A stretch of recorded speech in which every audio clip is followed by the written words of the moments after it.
खुलुमबाय गिबियावनो नोंथांमोनखौ बयखौबो सोरजिदा क्रिएटिभिटी चेनेलाव बरायनायजों लोगोसे फुंबिलिनि गाहाम हामलायनायखौ बावहरग्रोनाय जाबाय। दिनैनि माखासे निउस आपडेटफोरखौ नोंथांमोननि सिगाङाव फोरमायथिना होनो आवगायनाय जालायबाय। नोंथांमोनहा भिडिअखौ नायनानै मोजां मोनोब्ला लाइक खालामगोन होनना आसा खालामबाय। लोगोसे इउटिउब चेनेलखौ दाबो साबस्क्राइब खालामाखैबा साबस्क्राइब खालामनानै लानो थाखाय गुरै खावलायनाय जाबाय। थ' बिदिब्ला जोङो भिडिअखौ जागायनोसै। गिबियावनो दङ आरएनबि देहा फाहामसालिया बेबायदिनो थागोन। बाथ्राखौ बुंदों आथिखालनि बिटिआरनि गाहाय मावफुं सोद्रोमा प्रमद बर' बिथाङा। दा बावैसो क'क्राझार आरएनबि देहा फाहामसालिखौ बेसरगावआव थानाय मेडिकेल कलेजजों सरजाबफानो नागिरनायखौ लानानै गोबां बायदि बायदि आफादफोरा बेनि हेंथायै सोमावसारबाय थानायखौ नुनो मोनबाय थानाय समावनो दिनै बिटिआरनि गाहाय मावफुं सोद्रोमा प्रमद बर' बिथाङा बुंनाय बायदिब्ला रुपनाथ ब्रह्मनि मुङा गोमोरा आरो बेयावनो थागोन। बेयो मोनसे जिल्ला थाखोनि देहा फाहामसालि जानानैनो थागोन। लोगोसे आरो बुंबावोदि गोबाङानो बेखौ लानानै बायदि बायदि आफादफोरा ओरैनो सोमावसारबायसो थादों होननाबो बिथाङा बुंबावो।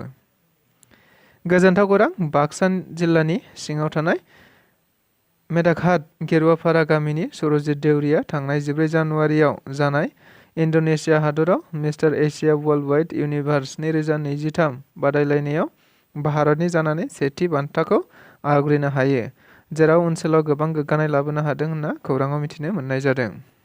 बारग' एनडिबिफोरा दाबो रिहेबिलिटेसन मोनैनि दुखु फोरमायदों।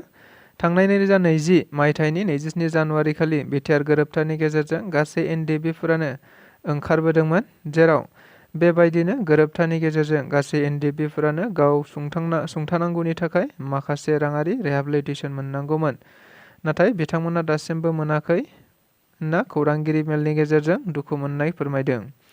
लोगोसे बिथांमोना फोरमायबावनाय बायदिब्ला गावसोर दिरेन हान्जानि होनना बुंदों। मख'जाथावदि गुबुन गुबुन हान्जानि बारग' एनडिएफबिफोरा गोबाङानो मोनजोब्बायब्लाबो दिरेन हान्जाया बांसिनानो मोनाखै होनना बुंथिदों आरो गावसोरनि हान्जानि दैदेनगिरि दिरेन बर'खौ जेबो सावरायनाय हाबाफारियावनो लाफाया होननाबो बिथांमोनहा खौरांगिरिफोरनि गेजेरजों फोरमायथिना होदों। लोगोसे खौरांगिरिफोरनि गेजेरजों फोरमायथिना होनाय बायदिब्ला बिथांमोनहा गावसोरनि दैदेनगिरि दिरेन बर' बिथांखौबो गुबुन गुबुन हाबाफारियाव लाफानो थाखाय गुरै खावलायदों।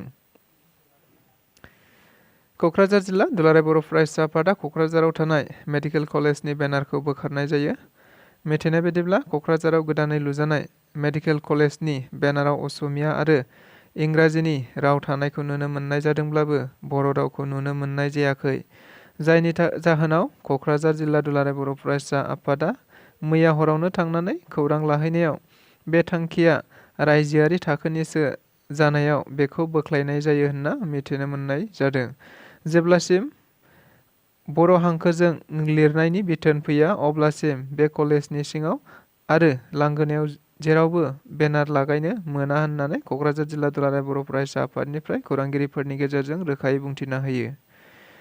आथिखालाव प्रमद बर' दैदेननाय सरकारा सोलोंथाइखौ नोजोर बोनानै गुबुन गुबुन जायगाफोराव ओरैनो गोबाव समनिफ्राय गोग्लैना थानाय सोलोंथायारि फसंथानफोरखौ बेखेवबाय थानाय समावनो मैया पदबतजरा ओनसोलनि काजिगामियाव गोबाव समनिफ्राय गोग्लैसोनानै थानाय ITI कलेजखौ बिटिआरनि गाहाय मावफुं सोद्रोमा प्रमद बर' बिथाङा बेखेवना होनाय जायो। मख'जाथावदि बे हाबाफारियाव ओनसोलनि गोबां रायजो राजा आरो रायजो सभानि MP Rwngwra Narzary, EM Wilson Hasda, EM रेवरेवा नार्जारीजों लोगोसे गोबां अफिसारफोराबो बाहागो लादोंमोन होनना मिथिनो मोननाय जादों। आथिखालाव क'क्राझारनि आरएनबि सिभिल हस्पिटालखौ बोखांनानै बेसरगावनि मेडिकेल कलेजाव लांनो नागिरनाय जाथायखौ लानानै क'क्राझाराव बायदि बायदि दल संगठन आरो आफादफोरा सोमावसारबाय थानाय समावनो आरोबाव दिनैबो कंग्रेसनि दैदेनगिरि गर्जन मुसाहारि बिथाङा प्रमद बर'खौ बायदि बायदि सोंखारिदों, जेराव प्रमद बर'आ रायजोनि गिबि मन्थ्रिनि बिथोन होनायाव बियो दालालसो खालामदों, बियो जेबो मिथिया, लोगोसे बियो गिबि मन्थ्रिखौ जेबो बुंनो हाया होनना बुंदों। मख'जाथावदि प्रमद बर'आ रुपनाथ ब्रह्मनि जारिमिन आरो समाजारि गोनांथिखौ बुजिया नामा? दिनै रुपनाथ ब्रह्मखौ बिफा बुंनानै माबोरै गावनि बिफाखौ बोखारनो नागिरखो होननाबो खौरांगिरि बिथांमोननि गेजेरजों बुंथिना होयो आरो बर'नि सासे गोजों अलंबार बायदि सुबुंनि मुंखौ बोखारनो हालायनाय प्रमद बर'आ सोर होननाबो सोंथि दैखांबावदों खौरांगिरिफोरनि गेजेरजों। रोंगौथि गोनां लाइमोनफोरनि थाखाय जोबोद गोजोनथाव खौरां। रायजोआव डक्टर हिमन्त बिश्व शर्मा दैदेननाय सरकारा 1 लाख लाइमोनफोरखौ सरकारि साख्रि होनायनि थांखि बायदियै सिगाङाव गुबुन गुबुन साख्रिनि थिसनथाइ होबाय थानाय समावनो दिनै आरोबाव गोबां बिबांनि सरकारि साख्रिनि फोसावनाय जादों, जेराव फरेस्टार ग्रेड 1नि थाखाय 263 मासि, फरेस्ट गार्डनि थाखाय 1226 मासि, AFPFनि थाखाय 987 मासि, ड्राइभार कन्स्टेबलनि थाखाय 36 मासि आरो फरेस्ट बिफाननि ड्राइभारनि थाखाय 142 लांदां मासि होनाय जादों।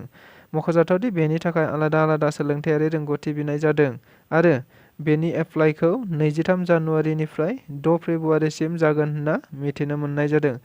लोगोसे नोंथाङा आबुङै मिथिनो थाखाय www.slprbassam.in अफिसियेल वेबसाइटआव थांनानै नोंथांमोनहा नायनो हागोन।